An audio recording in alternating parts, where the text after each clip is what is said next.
गोंडवाना समाजसुधारक मंडळ फुटाणा चिचगड यांच्या वतीने 9 ऑगस्ट रोजी गोंडवाना गुटुल येथे जागतिक आदिवासी दिवस भव्यतेने साजरा झाला। आमदार संजय पुराम यांच्या अध्यक्षतेखाली व माजी आमदार देवराम होडी यांच्या हस्ते सोहळ्याचे उद्घाटन झाले।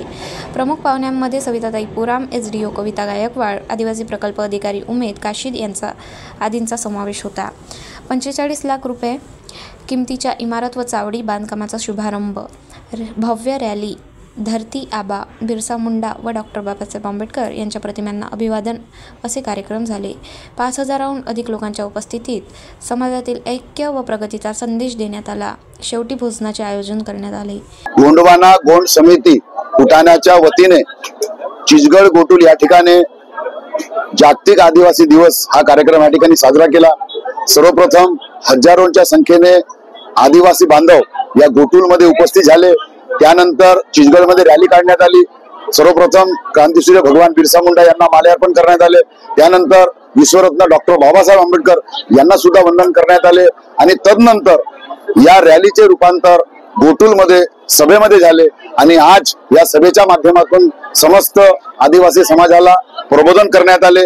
या कार्यक्रमासाठी विशेषतः गडचिरोली जिल्ह्याचे माजी आमदार आदरणीय डॉक्टर देवराम होडी साहेब यांच्या उपस्थितीमध्ये हा कार्यक्रम या ठिकाणी संपन्न झाला।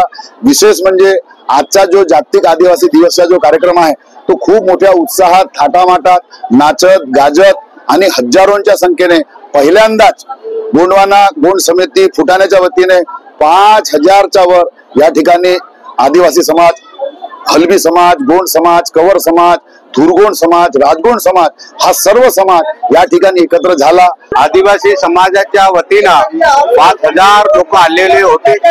हे आदिवासी जागतिक दिनानिमित्त आणि आपल्याला या ठिकाणी पूर्ण आदिवासी समाज, या देवरी तालुक्यातील चिचगड परिसरातील संपूर्ण समाज या ठिकाणी आला। तर मला उद्घाटक ठेवलं त्याबद्दल त्या परिसरातील सर्व आपल्या गोंड समाजाच्या अध्यक्षांना मी अभिनंदन करतो। आपण या ठिकाणी सर्व आदिवासी समाज 5 पंचसूत्री या संघटनेला 100 वर्ष झाले, त्या संघटनेला जगासाठी, देशासाठी 5 पंचसूत्र दिलेले आहेत। त्या पंचसूत्राच्या आधाराने आमचा आदिवासी समाजाचे 45 जमाती समजा त्याचे स्वीकार करून अंमलबजावणी केलं तर येणाऱ्या 5-10 वर्षात आमचा आदिवासी समाजाचा संपूर्ण विकास होऊन आत्मनिर्भर होईल। गाव माझा न्यूज करिता राधाकिशन चुटे, गोंदिया।